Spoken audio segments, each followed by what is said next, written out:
Hello and welcome to another psychology catch-up session.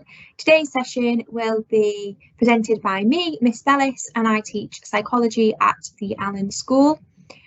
All of the resources and the recording of this session will be on the e-sgol website underneath the Column Cymru drop-down section. So after this session, if you need to watch it again, everything will be available there. Okay, so today we are on our fourth and final session, and I'm going to focus mainly around some exam techniques, a little bit on the classic studies, but I've also branched out slightly and I've done a bit of a review of lots of different elements of the Unit 1 course. And we're going to do a bit of an in-depth review of exam technique, and I'm going to talk to you a little bit about how to push yourself to reach those top mark bands. So, like always, we are in that Unit 1 past to present, and you are going to be asked compulsory questions relating to 5 psychological approaches and their classic pieces of research. There are 5 of the psychological approaches: biological, psychodynamic, behaviourist, cognitive and positive. And you will be asked questions on them all. Some of my students asked me, will every single approach come up? And yes, most likely, yeah, a question on every single approach will be on that paper. There's never sort of a focus on just one approach. Okay, so there's lots and lots of different questions that they can ask you in the exam. These are the main sort of elements, okay? So you will be asked to describe the assumptions of the approach, to explain the relationship formation. So also, explain how the assumptions of the approach relate to a relationship, to describe a therapy, to evaluate a therapy, to describe the study, to evaluate the study, and then also to evaluate the whole approach. So describe, evaluate and explain, those are the command words, aren't they? That's what we're really focusing on when we're looking at these exam questions. Really big elements of the paper is within our evaluation questions. They are always the highest mark questions, and we absolutely need to make sure that we are getting those right, okay? So we want as many marks as possible.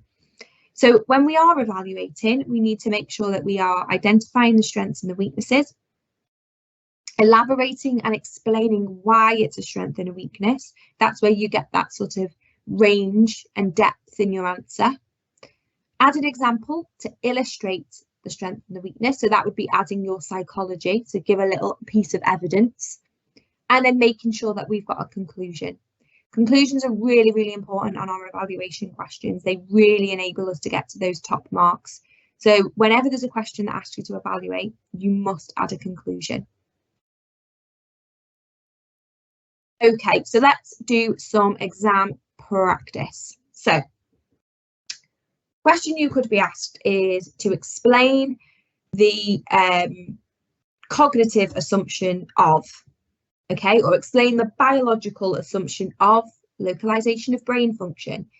With these assumptions, you can just be given a question that says, explain 2 assumptions of the biological approach, or explain neurotransmitters and one other, or they could be really specific with you and name you one. Okay, so it's really important that you know all 3 of them.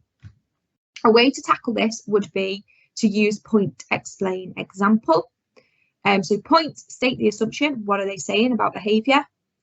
Give an explanation. So explain what the assumption says and how it is linked to the approach. And then add an example at the end. So add an example to illustrate the point. And I have an example of that in the green sort of box on this. Excuse me, sorry. So the biological approach assumes that neurotransmitters influence our thoughts and behaviours. Lovely. That's the point. That's the first thing we're going to say. Second bit says neurotransmitters are chemical messages in the brain. They pass on signals via synapses. An electrical impulse starts the message off. and causes the chemicals to be released across the synaptic cleft. Lovely. So there's our explanation, that little bit more. And then we need an example. Serotonin is a neurotransmitter that controls mood, appetite, and sleep. So you're showing the examiner, this is what they think about behaviour. This is what I know about neurotransmitters. Here's an example of a neurotransmitter. And those three things are, point, explain, example, are a really, really good way of making sure that you've got everything you need combined into an answer. Okay. What does the mark scheme say about these assumption questions? So it says assumption is identified and detailed. So you need to start off by saying what it is, okay? And then you need to add detail. And that's where your terminology comes in, okay? Things like synaptic cleft, presynaptic neuron, okay? They're all showing the examiner that level of detail that you know. Description is clearly linked to the approach, okay? So you need to make sure that you know exactly which approach you're talking about and you've linked your assumption to that. Response is accurate throughout, okay? It's got to be correct information. You can't make it up as you go. And then we've got effective use of terminology. Now, terminology, and I know I go on about this a lot, is so important in psychology, and you can't get those top mark bands if you are not using psychological terminology. So when we're doing, when you're starting your revision, learning those key terms, creating that key term glossary will really, really help alleviate and accelerate your answers. Okay, so that's what we're aiming for within that mark scheme. Another question that you may be asked is about linking what you know about an approach to explain how a relationship is formed. So it says here, using your knowledge of the, and it could be whatever approach, explain how a relationship is formed for 5 marks. I've also seen this as 10-mark questions. I've also seen it being linked to the assumptions as well. So the point, explain, example. Again, point will explain the assumption, so what it is. Explain how the assumption links to a relationship formation. An example, add an example to illustrate the point. Okay, so that is your sort of 3 steps for answering this question. So let's have a look. Okay, so this is an example answer. This is really, really nice. I'm not saying that it's absolutely perfect, and there's definitely lots of different elements of your content that you could add in here. But again, we are focusing around the biological approach with this one. So it says, evolutionary theory says that we should retain behaviours that are adaptive and promotive and promote the survival of the species. Okay, that's our assumption, and they've explained it well. So a great start here. Forming romantic relationships is one way of doing this. When forming these relationships, males and females have different evolutionary pressures, as females have limited fertility, whilst males do not. As a result, males will favour females who are youthful and attractive, as this indicates health and fertility. Okay, good. There's a piece of research that could go in there. Okay, you've got Trivers parental investment theory, and that's what this person's missed out. In contrast, females are more concerned with a male's ability to provide, as this will allow the limited offspring she produces to survive, and with age, men accrue more resources. So women, it's all to do with offspring, men, it's to do with resources. This assumption helps explain why females and males are attracted to reproduce and have relationships with certain mates and not others. Okay, yeah, could have gone into a little bit more detail there, could have added that piece of evidence about Trivers. In addition to this, we can apply a second biological assumption to help explain romantic relationships. So they've done 2 here, which is wonderful. Neurotransmitters can help explain the maintenance of romantic relationships after reproduction.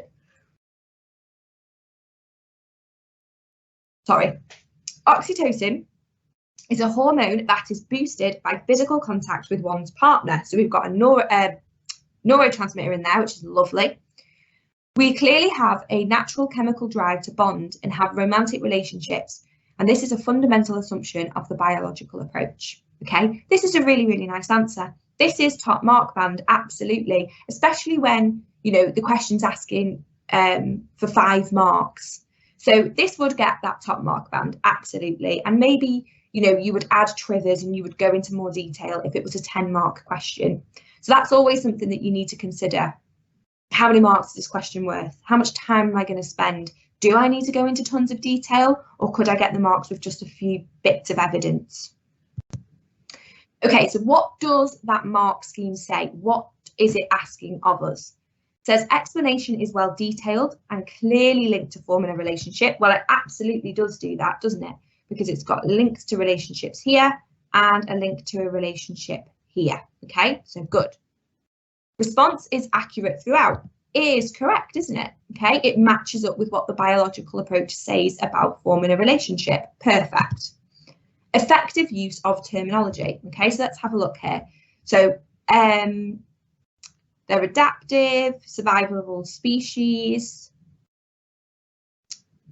Pressures, I would say, is probably a key word in terminology. What else have we got? Something about resources. Reproduction, that's 5. Neurotransmitters, 6. Oxytocin, 7. Hormone, 8. 8. For a 5-mark question, 8 key pieces of terminology is brilliant, okay? So definitely a top mark band answer for that relationship formation question. Really, really nice answer. Okay, next question then says, describe how the relevant approach has been applied to blank. Okay, and it's all to do with your therapy. So there are obviously 5 therapies, 1 for each approach. You have got drug therapy, you have got dream analysis, you have got CBT, systematic desensitization, and mindfulness. So you need to know about all 5 of those, and you need to be able to describe them and also evaluate their effectiveness and their ethical issues as well. So it says here, you should try to include, right, the aims and the underlying assumptions of the therapy. So what's the point? Okay, why do we do it? What does it aim to achieve? The main features or the main components of it. So what do you actually do within that therapy? The role of the therapist. What does the actual therapist do to help somebody? Examples of applications of the therapy and some findings from research. Okay, findings from research is also a really good way of alleviating your answer. Okay, really making sure that it's the best it can be. Okay, so let's have a look at this answer then. It says, the overall assumption of in the cognitive approach is that our thoughts influence our emotions and the behaviours that follow. Nice, a nice opening sentence there. Therefore, cognitive behavioural therapy, CBT, aims to change negative thinking patterns into more positive ones that will cause a change in behaviour. Nice, and you're showing the examiner there that you've got an understanding of what CBT is. It's not in tons of detail yet, but you've introduced it nicely. The cognitive component of CBT is when the therapist works with the client to identify negative thoughts that are causing their problems. The behavioural component is where the therapist encourages the client to use reality testing by using role play and real world homeworks to act out new ways of thinking to see how it improves their behaviour. So there's our element of our components, okay? What actually is that therapy? Specific techniques include keeping a dysfunctional thought diary, in which clients are asked to keep a record of the events leading up to any unpleasant emotions experienced, or cognitive restructuring, in which the client is encouraged to challenge their negative thoughts and replace them with positive ones. So let's go through what we should include. So number 1 is aims and underlying assumptions of the therapy. So the overall assumption of the cognitive approach is that our thoughts influence our emotions and the behaviour that follow. Tick. Therefore, cognitive behavioural therapy aims to change negative thinking patterns. Brilliant, okay? That top bullet point there, absolutely nailed it. Second one, main features. Third one, role of the therapist. So they have got what the therapist does. They work with the client to identify negative thoughts, and they've gone through each element, haven't they? So they talk about reality testing. You know, it's asking, what are the main features? Well, the main features are the use of role play and real world homeworks, encouraging the client to use reality testing. Okay, so tick. Oh, wrong way. Tick. Absolutely, those two are there. Examples from applications of therapy. Now, is there anything here? There's a few specific techniques in terms of dysfunctional thought diary and about challenging their negative thoughts. So I suppose that is an application of the therapy. What would it do? How would you apply it to somebody? There aren't any findings. Oops, I'm going the wrong way. There aren't any findings, are there, within this research? So maybe if we wanted to reach that top mark band, we'd add a finding, okay? CBT is really effective. However, okay, it's quite time consuming and sometimes it could be involved with patient blame. So you can definitely add in an element of findings from that research there to elevate your answer and really get those 8 marks. But that is a really, really nice answer. It covers everything within the mark scheme. It's quite concise. It's quite straight to the point. It's got terminology in it, hasn't it? Because we've looked at, well, the word cognitive behavioural therapy, thinking patterns, that's 2. Reality testing, dysfunctional thought diary, cognitive restructuring, you know, 5. Some really, really good psychological terminology in there again, which is exactly what we need in order to get these marks. Okay, so a really, really promising essay there. All right, what does the mark scheme say? And do we think that answer matches up with it? The assumptions of the approach are outlined and clearly linked to the therapy. Well, yeah, the overall assumption is that our thoughts influence our emotions, and they've definitely linked that to CBT, so tick for that one. The description of the therapy is well detailed. Well, yeah, they've told us about our thought processes, they've told us about the dysfunctional thought diary, they have told us about cognitive restructuring. So I would say that that is detailed, yeah. Depth and range to material included. Yeah, there is, you know, they've really explained what it is. They could maybe have gone slightly further with their detail, but I do think that it was a very, very solid answer.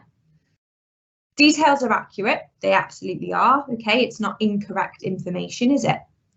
Effective use of terminology throughout. Well, I've just explained, yeah, there absolutely is effective terminology throughout. And then the structure is logical. Yeah, I feel like they've followed a really, really nice structure. And that is something that you really need to consider, isn't it? You know, when you read a question in the exam and, you know, you've got a time limit and it's nerve-wracking because you want to do well, you have that increase of adrenaline, your immediate thought is, you know, I'm going to flick through all of the questions really quickly. I'm going to read them all and everything comes into your mind really quickly. But it's exam technique that will allow you to take a breath, read the question and start to make a little plan, even if it's just a couple of words around the question, just so that you know what the question's asking of you, and that will help you logically structure your answer. Even if at the very start of the exam you go through each question and you just write a few words at the top of each one, and then you go back to the beginning, okay, and say, right, now I'm going to answer this question and I'm going to follow what I've written here. That would be more effective and more beneficial to you than opening the paper and just bleh and writing everything down that comes to mind, okay? Because then your structure will go, because you'll have everything flying around in your mind, you'll want to put things down and it ends up becoming a bit jumbled and you end up losing marks for it. So take that time at the beginning, take a breath and write a plan, okay? Even if it's 3 bullet points, okay? CBT, cognitive restructuring, thought diary, okay? At least it's 3 things that you're definitely going to write about. And then you can add everything in once you've got that bit down. So that's my best advice in terms of making sure we've got a a logical structure, okay? Because you can tell, you know, I do some examining for WJEC, and you can absolutely tell when you read somebody's answer whether they've panicked and just gone, here we go, this is everything I know, and those candidates that have really thought about the question and planned beforehand, okay? All right then, so next little bit is to do with evaluating the therapy. And a way of looking at this is PEEW, okay? Pew. Point, explain, example, why. So point, identify the strengths and weaknesses. Okay, what are you saying?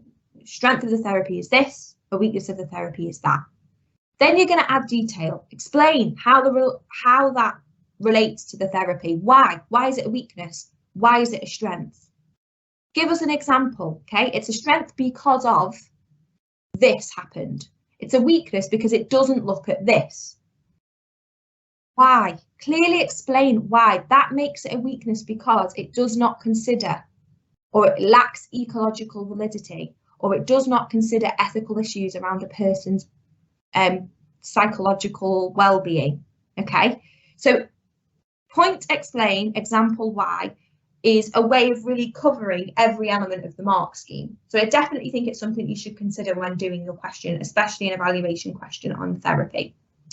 So what we've got here is, again, another sort of little essay plan, I guess. It says usefulness and applications, so with reference to examples and research. So these are things you can talk about. Is it useful? Has it been applied anywhere else? You know, mindfulness therapy is used in education and it's used in armies, isn't it, to help people that may have gone through trauma come home without PTSD. So those are the practical applications. Loftus and Palmer has been used in terms of questioning in courtrooms and understanding that you can distort somebody's memory by the questions you ask. Success rates in treating various conditions, are they successful? You know, CBT is really successful, but it's really long-winded. Drug therapy is successful, but we've got revolving door syndrome and the idea that it treats, you know, the symptoms, but not the root cause of it. So some of them are successful, some of them aren't, and that's what we need to do. We need to look at both sides of it. See, with other therapies, okay, mindfulness therapy is great, but it's not that strong on its own. We need to combine it with CBT, maybe add a little bit of drug therapy in there, okay? Do we need to be more holistic in our way of doing the therapy for somebody? The ethics of the process. Have they got fully informed consent? Is it quite stressful? Okay, drug therapy, there's lots of side effects, you know, it can be quite anxiety driven. Whereas mindfulness, it's all to do with free will. It's all to do with that person deciding themselves what to do. It's anxiety controlled, isn't it? So you could say about ethics of the process, they have to give fully informed consent because they do the mindfulness themselves. Validity of the assumption on which the therapy is based. Is it valid? Is it actually doing what it says it's doing? Include strengths and weaknesses of the therapy. Absolutely. Include a conclusion. Again, it's an evaluation question, so we must have a conclusion. In conclusion, mindfulness therapy is effective, and it's a great way for an individual to have free will and empowers them to take control over their own anxiety or mental health illness. However, sometimes drugs are better at getting rid of the symptoms. Okay? Making sure you come to a decision at the end. Really, really important there. Okay, right, let's have a look at this one. So this one is psychosurgery. So psychosurgery and drug therapy, they are both therapies of the biological approach, and your schools will have decided which one they wanted to teach you. So this is an example of psychosurgery. So it says, early psychosurgery was very ineffective and often had fatal consequences for patients. Lobotomies had a fatality rate of 6%, and patients often suffered from violent seizures, and their personalities were permanently changed. More modern forms of psychosurgery are much less crude and more effective. Cosgrove and Rauch, 2001, nice bit of evidence in there, perfect, reported that cingulotomy was effective in 56% of patients with OCD. However, such surgery is only offered to about 25 people per year in the USA, so it's hard to draw conclusions from such small samples. Lovely. In addition, Mayberg found that DBS was effective in 4 out of 6 patients with OCD, which is a much more encouraging statistic. Another weakness with psychosurgery is that it is limited to a small group of patients, for example, severe depression or OCD. It cannot be used on people who have phobias, and it is rarely effective for those with schizophrenia. One other issue related to psychosurgery is that of ethics. For example, surgery used to be offered to patients in asylums who were severely ill and who could not possibly give their valid consent to the treatment. So back here, ethics of the process, they've added that in. Really, really nice point. You could still argue that severely depressed people today who may be put forward for DBS may not be in a fit state of mind to fully consent for the treatment. Also, the moral issue remains in terms of the irreversible damage and extreme personality changes people suffer from after psychosurgery. Okay, this hasn't got a conclusion, but it says in conclusion, but these are some really lovely points. Okay, they have stated the point, it's ineffective because it has fatal consequences for patients. They have explained that further and they have provided evidence. So that's that evidence part. Why? Why is it a strength? Okay, well, they're saying actually it's quite an encouraging statistic here. So actually they're saying that maybe it starts off as ineffective, but the evidence is maybe slightly more encouraging. Perfect. Another weakness, limited to small groups of patients. That's our point. They've added, okay, why? Given an example, okay, for example, surgery used to offer patients in asylums who are severely ill. Lovely. Really explain why it has a strength and a weakness. Because they won't be able to fully consent to the treatment. That's why it's a weakness. Okay, so they've really followed this, haven't they? And it's worked really, really well. They've got a clear answer. They've got lots and lots of detail. They've got lots of depth in their answer. Okay, they would obviously need to add a conclusion at the end, but there's some really promising, really, really nice writing there. It's a really nice answer. Okay, what does the mark scheme say? So, sophisticated and articulate evaluation of a therapy. Well, that is, isn't it? You know, it's not simplified, it's got lots of terminology in there and it's written quite professionally, isn't it? You know, it's quite articulate. It's got a well-developed, balanced argument. It's got things like however, it's got counter arguments in it. It's given you the evidence to make sure that it's really well developed. They are evidently relevant to the context. Yes. Okay. So valid consent and psychosurgery. Absolutely. Structure is excellent. Again, that comes from making sure we've planned our answer, and then an appropriate conclusion is reached based on the evidence presented. And obviously there's not a conclusion here, but adding a conclusion massively make sure that we can reach for those top mark bands. So a really nice answer there. Okay, next one then is to do with a procedure of the study. And obviously I've spoken to you now about classic studies quite a lot. So things that you should try and include in your answer. This is a 10-mark question, and we know that our procedure is our recipe, isn't it? Okay, it's what do we do in that study. So we've got Rain, Bowlby, Loftus and Palmer, Watson and Rayner, Myers and Diner. They are your 5 main key researchers, aren't they, for this? So you should try to include sampling, the method. What's the method of sample? Is it opportunity sampling? Is it snowball sampling? Is it time sampling? How have they done it? How have they got their participants in the first place?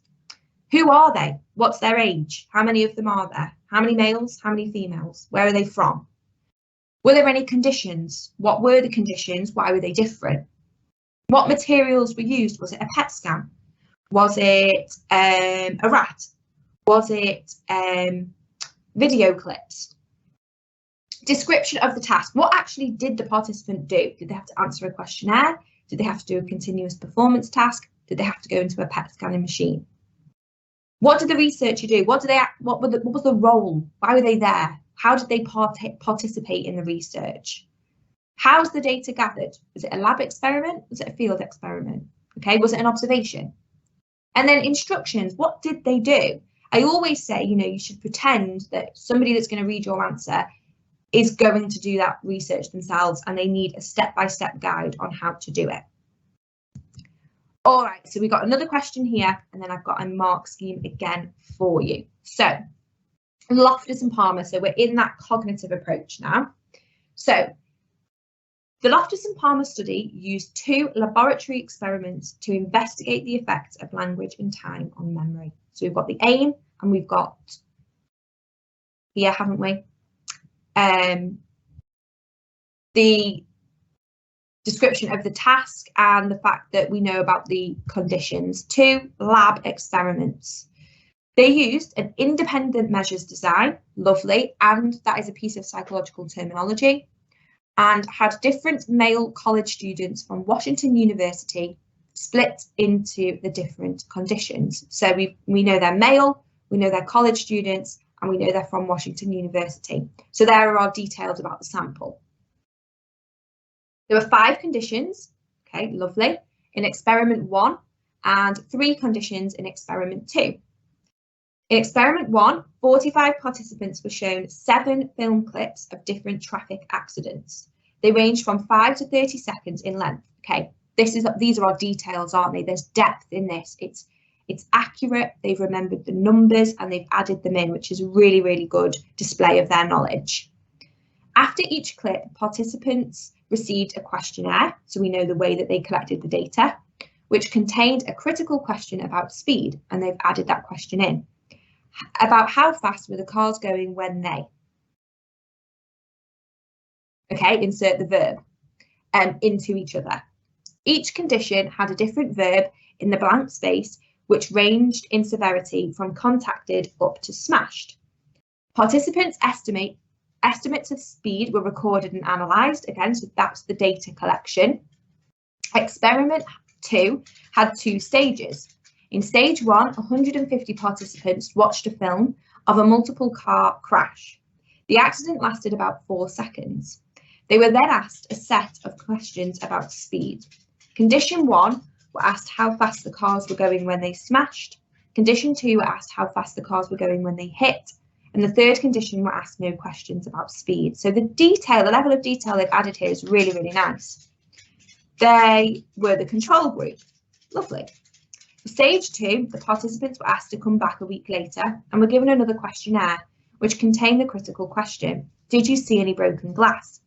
There was in fact no glass. Their answers were then compared. So if we go back then, they've pretty much hit all of these, haven't they? We know the role of the researcher, we know how the data was gathered, we know the instructions, we know the materials, we know the actual questions they were asked. We've got a description of the task, we know about the condition, we know about the sample. Okay, so they've really, really nailed it in terms of getting absolutely everything we need to know in that answer. Okay, a really, really strong answer there. So let's have a look then at the mark scheme. What is that mark scheme saying? So description includes the key elements and is clearly detailed. Well, it is. It's got the key elements. We know exactly what Loftus and Palmer did, and it's clearly detailed, isn't it? It's concise, but it explains it well. It doesn't sort of ramble on about things. It's quite accurate in terms of the numbers and the sort of elements of her study. Brilliant. Details are accurate throughout. They are. The numbers are correct, the verbs are correct, and the question that they put in their answer is also correct. So brilliant. There is depth and range to the material included. Well, there's absolutely both of those, isn't there? We know from this answer everything that went on, and it's detailed from the verbs that they used to how long the clips were, to how many participants there were, to the difference between the 2 stages. and how the data was analysed. So yeah, they've absolutely hit that one. Effective use of terminology throughout. Well, there's lots of terminology in here. We've got lab experiment, we have got independent measures design, we've got conditions, we've got questionnaire. What else was there? Different control groups, critical question, compared, analysed. It's all of those words. What's that? 8 really key psychological terms in there. So yeah, they definitely have got an effective use of terminology throughout. And then lastly, the structure is logical throughout. And it is. They've taken us, haven't they, on this sort of step-by-step guide of how to answer the question. So really, really promising. I would say absolutely a top mark band description of the procedure of the study, and I would give that 10 marks. Okay, I think it's a really good answer. So those are my exam tips for you all, but some key points that I want you to take away from this session today, and things that I think are so important that you get right when you're going into your psychology exam. Terminology. Know your terminology, make sure you understand what the words mean, and make sure that once you've read an answer through in your exam, you're making sure you've got that terminology in there, okay? Neurotransmitter, altruistic behaviour, phallic stage of development, okay? They're really, really important terms that will get you those marks. Provide an example. I always say, use your psychology, okay? Broca's aphasia, Wernicke's aphasia, Trivers' parental investment theory. It's all of those things that, again, give you that depth and range in your answer, which get you up into those top mark bands. Expand on your points. You almost need to, tackle the exam in that this is your time to show the examiner everything you know. Really show off with what you know and say, right, so I know that Loftus and Palmer did this, but they also did this, and they did this critical question, and they used these verbs. Okay, so really expand on your points and get as much on the paper as you can in the time that you've got. And then make sure you know your evidence. Add evidence where you can. If you can't remember evidence, then don't include it. Okay, if you can remember the evidence but not the researcher's name, don't make the researcher's name up. Say research has shown, or evidence suggests, or there's been research to imply that, okay, rather than coming up with a random name and a random year of somebody. It looks so much better, and obviously within every single mark scheme, it's that the details are accurate throughout as well. So definitely when you're with your evidence, if in doubt, do without, but keep the evidence in. Just change your wording in the name of the person. I hope that that's helpful, and I absolutely would recommend those 4 key points: terminology, examples, expand on your points, know your evidence. And if you've got those 4 things, then you are bound to be really, really successful in your psychology AS exam. Thank you all very much. Good luck in your exam. I hope that this has been useful. And like I said, it will be on the Carl M. Cymru drop down of the e-sgol website, along with the PowerPoint as well, so you can use the resources and some of the exam answers from there as well.